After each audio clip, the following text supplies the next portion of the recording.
A paz, queridos, que a graça do Senhor seja abundante na tua vida nesse dia de hoje, amém? E a minha oração é que Deus abra o teu entendimento, o teu coração para a palavra que vai ser ministrada, que você seja ricamente abençoado nesse dia.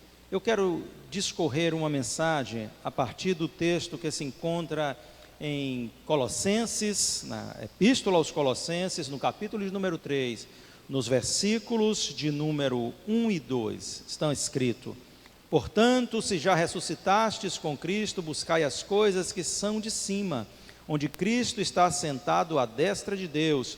Pensai nas coisas que são de cima e não nas que são da terra. Eu chamo a sua atenção para esse texto maravilhoso. Paulo está aqui, em primeiro lugar, falando sobre a ressurreição de Cristo, né? Quando ele disse, já ressuscitaste com Cristo, implica em dizer que Cristo já ressuscitou.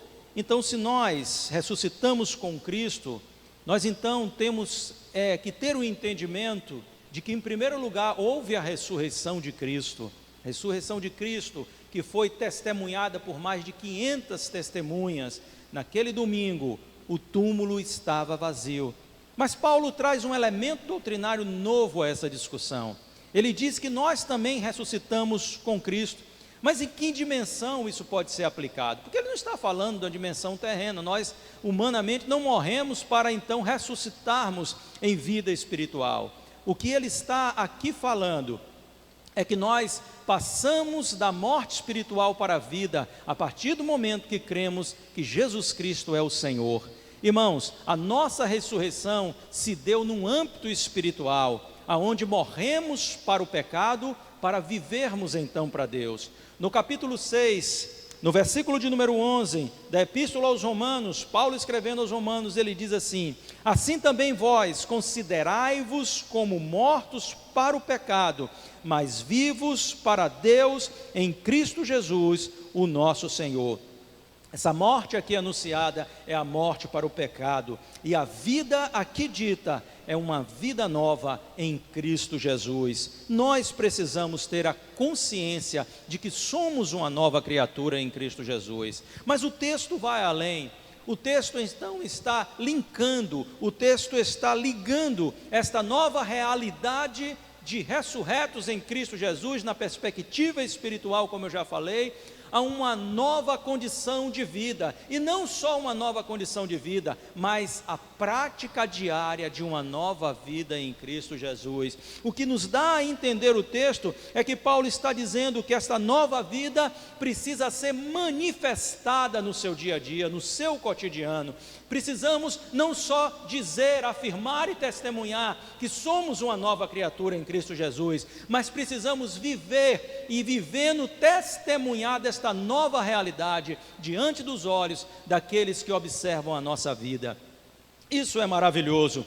Então nós precisamos agora nos questionar da seguinte forma: como podemos viver esta realidade de novas criaturas?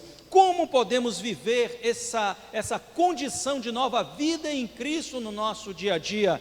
O texto nos apresenta algumas coisas bastante interessantes a esse respeito, e eu quero que você preste muita atenção, porque isso tem que dizer respeito à sua vida, ao seu dia a dia, ao seu comportamento diário. A primeira coisa que eu quero ressaltar nesta manhã, que está aqui no nosso texto, é que nós devemos estipular quais são as nossas prioridades. Nos versículos de 1 e 2, Paulo está dizendo: se já ressuscitaste com Cristo, ele afirma, buscai as coisas que são de cima, buscai as coisas que são do alto. E nós entendemos então que aquele que quer viver uma prática diária de uma nova vida em Cristo Jesus, ele precisa estabelecer novas prioridades, e a primeira dessas prioridades é buscar as coisas que são do alto, as coisas que são lá de cima, as coisas que são da glória. Queridos, Efésios capítulo 1, versículo de número 3, resume muito bem isso, quando diz: bendito o Deus e Pai de nosso Senhor Jesus Cristo, o qual nos abençoou com todas as bênçãos espirituais nos lugares celestiais em Cristo.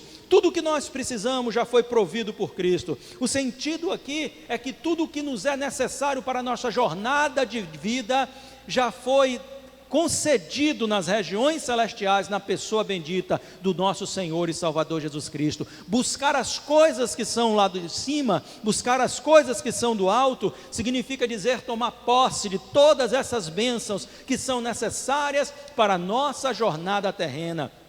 Mas ele segue no texto então afirmando uma segunda coisa que nós temos que nos preocupar: pensai nas coisas que são de cima e não nas que são da terra. Filipenses, no capítulo de número 4, no versículo de número 8, está escrito: quanto ao mais, irmãos, tudo que é verdadeiro, tudo que é honesto, tudo que é justo, tudo que é puro, tudo que é amável, tudo que é de boa fama, se há alguma virtude, se há algum louvor, nisso pensai. O que ele está querendo nos dizer é: mantenha sua mente focada nas coisas do alto, não se distraia com as coisas terrenas.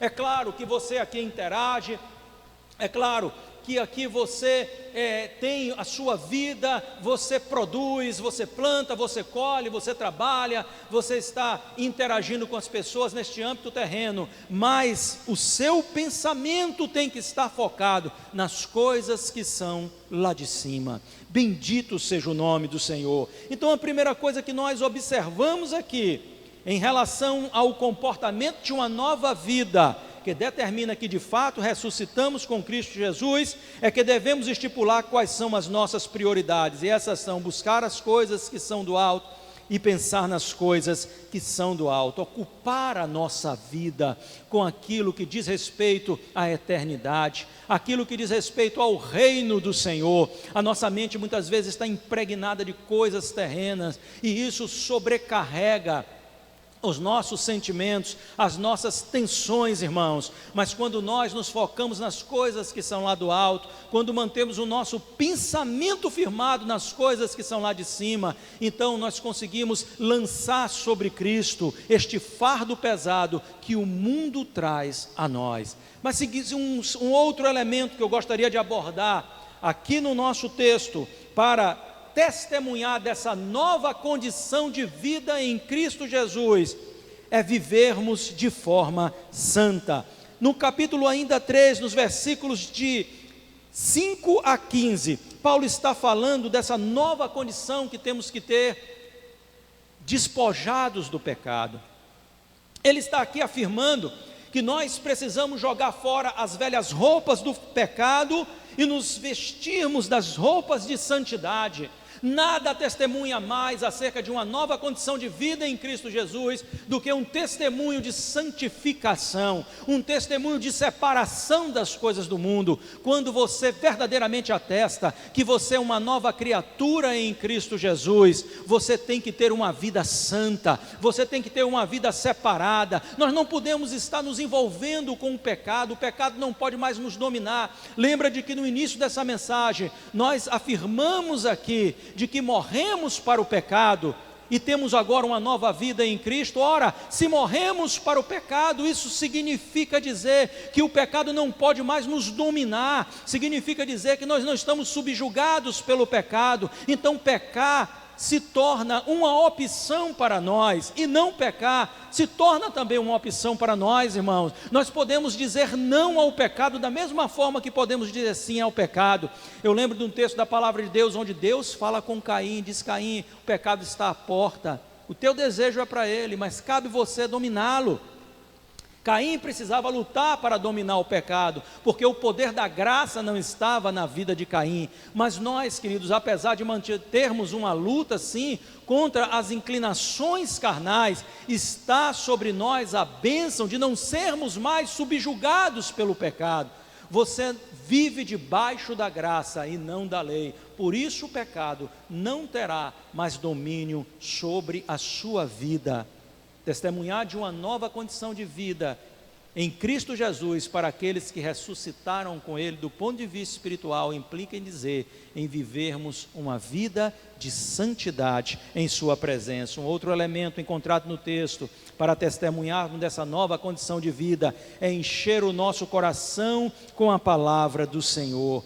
3,16 está escrito: a palavra de Cristo habite em vós abundantemente. Essa abundância que é gerada em nós é pelo conhecimento da palavra do Senhor. Nós estamos vivendo em uma geração que é pouco comprometida em conhecer a palavra de Deus, em tê-la no seu coração. Parece que a palavra se tornou tão fácil de ser acessada em um aplicativo de celular e até mesmo impressa, que você não precisa conhecê-la profundamente. Decorar textos bíblicos parece que se tornou uma coisa do passado, salvo aos pregadores. Mas as pessoas, de uma forma geral, já não se incomodam, já não se importam mais com isso, não é verdade?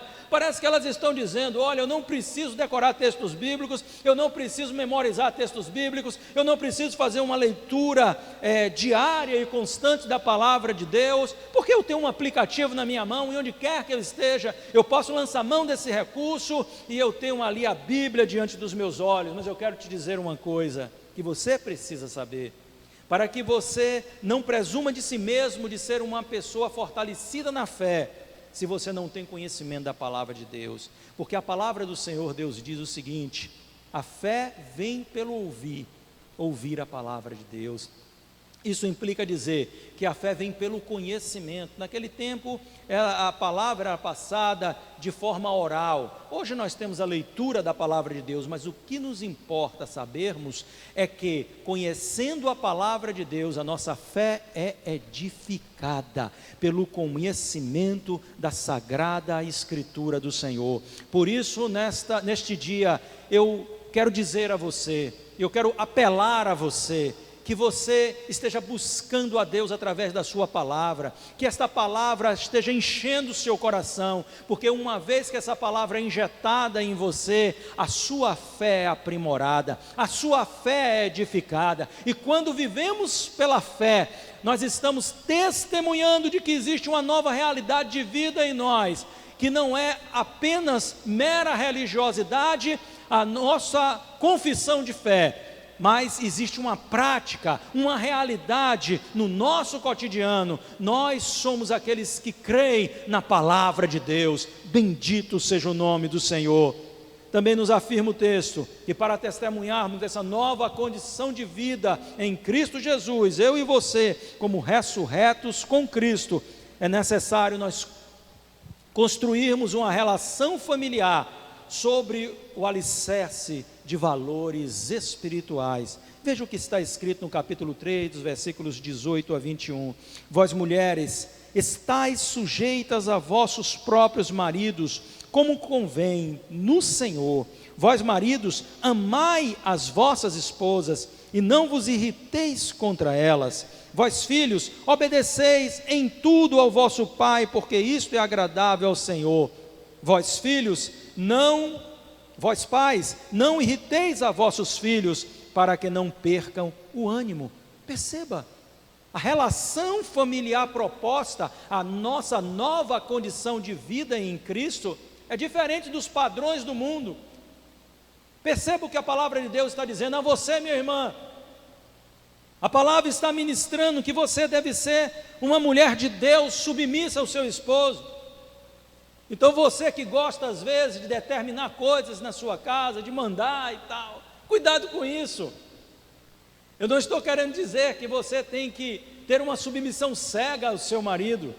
Se a submissão que você tem segue aos princípios da palavra e não estão de maneira nenhuma ferindo estes princípios, você deve se submeter ao seu marido. E a palavra de Deus está dizendo isto aqui, e eu espero que você compreenda que esta é a forma de você ter uma relação familiar, segundo os parâmetros de uma nova criatura em Cristo Jesus, como você atesta ser, e a sua família vai ser abençoada, porque ninguém fazendo o que Deus manda, pode atrair maldição para si, atrairá a bênção. Mas a vocês também, maridos, a palavra está dizendo que vocês não devem maltratar as suas mulheres, mas devem tratá-las como convém. Olha aí, não é verdade? Então, trate-a com amor, trate-a com carinho, trate-a com respeito, valorize a sua esposa. Esta é uma relação que vai produzir muitos frutos.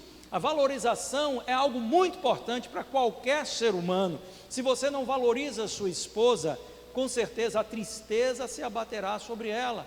Mas quando você reconhece a mulher abençoada que Deus colocou ao seu lado, você constrói uma relação afetiva bem mais forte, uma relação conjugal bem mais firmada. É dito também aos filhos: obedeceis em tudo aos vossos pais, porque isso é agradável ao Senhor. Se você é um filho que tem tratado com rebeldia aos seus pais, eu quero dizer uma coisa para você: você está cavando a sua própria cova, a sua própria sepultura. O primeiro mandamento com promessa é honrar teu pai e tua mãe, honrar a teu pai e tua mãe, para que prolongue os teus dias sobre a terra e tudo te vá bem. O inverso também é verdadeiro: honre o seu pai, honre a sua mãe. Então, em tudo esteja submissa à orientação de Deus. Vai ser a forma de você conquistar o coração dos seus pais, vai ser a forma de você conquistar o coração da sua família, sendo alguém submisso aos seus pais.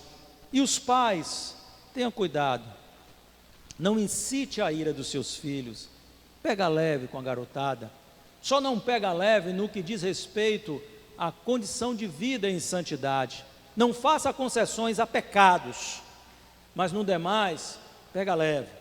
Não incita teu filho à ira, não, para que ele não seja sobrecarregado de tristeza. E quando nós vivemos uma relação com bases na palavra de Deus, nós testemunhamos de que temos uma nova vida que é determinada pelos princípios da palavra do Senhor. Isso vai falar ao coração das pessoas que te estão cercando. Eu vou um pouquinho mais além com você. Há uma outra coisa que eu gostaria de colocar aqui: a perseverança na oração. Alguém que diz ser uma nova criatura em Cristo, que diz ter uma condição de nova vida em Cristo, é alguém que persevera na intercessão, persevera na oração. Deixa eu te falar alguma coisa interessante acerca da oração. A oração é um caminho de paz para a nossa alma. Quantas vezes temos a experiência de entrarmos em algum ambiente sobrecarregado de tensões e começarmos a orar, e aquelas tensões elas começam a ser dissipadas. Quantas vezes você chegou à presença de Deus carregado de preocupações e você começou ali a se derramar em oração, e de repente o alívio veio para a sua alma. Um crente que ora é um crente que tem a sua alma apaziguada, é um crente que goza da paz de Cristo no seu coração, porque no momento da oração nós lançamos sobre Ele a nossa ansiedade e nos lembramos de que Ele tem cuidado de nós. E 3 ações aqui são previstas na intercessão. No capítulo 4, versículo número 2 diz: perseverai em oração, velando nela com ações de graças. Então a primeira coisa que aqui nos é dita como ação na intercessão é a perseverança. Nós temos vivido uma realidade em que em nossas igrejas existe muito pouca perseverança na oração. As pessoas oram pouco, perseveram pouco e buscam resultados imediatos de tudo aquilo que desejam. Não é assim que as coisas acontecem no reino de Deus. Existem certas conquistas que você as alcançará em breve tempo, outras que demandarão muito tempo, às vezes anos, mas você não está autorizado a parar de orar até alcançar, a não ser que Deus especificamente diga a você: não ore mais por este assunto, ou te diga não acerca deste assunto. Mas se Ele não trouxe esse tipo de resposta, persevere em intercessão, porque a tua bênção, a tua vitória vai chegar em nome de Jesus. Uma segunda ação é a ação da vigilância. Nós devemos ser vigilantes na oração.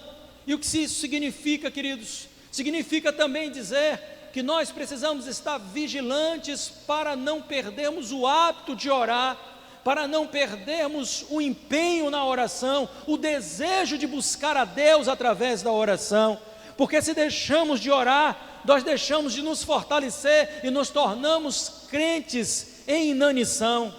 Entenda isso: a oração nos robustece, a oração nos agiganta, a oração nos fortalece. Vigia para que você não deixe de orar, vigia para que os cuidados desta vida não roubem o teu tempo. As coisas desta vida, elas estão sempre ao nosso redor, tentando chamar a nossa atenção, e muitas vezes subtrai de nós o tempo que destinaríamos à intercessão ou à leitura da palavra de Deus. Então, o Espírito Santo está nos chamando a atenção nesse dia. Vigia para que você não pare de orar. E a terceira ação aqui proposta é a gratidão. Quando você orar, sempre se lembre de agradecer a Deus. Agradecer porque você tem vida eterna em Cristo Jesus. Agradecer porque você está vivo. Agradecer pela família que tem. Agradecer porque o Senhor está provendo a sua vida. Não está te faltando o pão, o agasalho ou o teto sobre a sua cabeça. Agradecer pela sua saúde, agradecer por sua igreja, agradecer pela comunhão que você tem com os filhos de Deus nessa terra e por tantas outras coisas tão maravilhosas que o Senhor te concede. Um outro elemento para o nosso testemunho, eu vou finalizar com isso, é exatamente isso: testemunhar com sabedoria. No capítulo 4, versículo de número 5 diz: andai com sabedoria para com os que estão de fora, remindo o tempo. Então o verso 6, a vossa palavra seja sempre agradável, temperada com sal, para que saibais como vos convém responder a cada um. O nosso testemunho tem que ser assim, como sal, que é capaz de influenciar tudo aquilo que toca. O sal, ele preserva, o sal, ele dá sabor, ele influencia tudo aquilo que toca. O nosso testemunho não é só o nosso testemunho verbalizado. Você deve verbalizar o seu testemunho, falar da transformação produzida por Cristo na sua vida, falar dessa novidade de vida, dessa nova condição de vida, mas você precisa viver isso no seu dia a dia, viver a fé que você prega, viver a santidade que você prega. Você precisa viver uma realidade de comunhão com a igreja, que você diz ser tão importante. Você precisa viver esse distanciamento das coisas pecaminosas, que você mesmo atesta ser, aos olhos de Deus, ruim e errado. E por conta do pecado, o juízo de Deus vem sobre a terra. Então não é só falar, mas é viver. Haja como sal, para que tudo que o teu testemunho de vida, não só verbal, como eu disse, mas o testemunho das tuas ações, do teu procedimento, toque, venha influenciar, venha trazer sabor, venha trazer preservação. Porque quando você viver assim, irmão, você estará testificando de que você já ressuscitou com Cristo, é uma nova criatura e vive esta nova realidade no seu dia a dia. Assim, na sua vida cotidiana, testemunhe de alguém que morreu com Cristo e ressuscitou com Ele para uma nova realidade de vida espiritual. Que o Senhor te abençoe e te guarde, que o Senhor faça resplandecer o seu rosto sobre ti e tenha misericórdia de ti, que o Senhor sobre ti levante o seu rosto e te conceda a paz. Lembre-se, você é uma nova criatura em Cristo Jesus. Amém.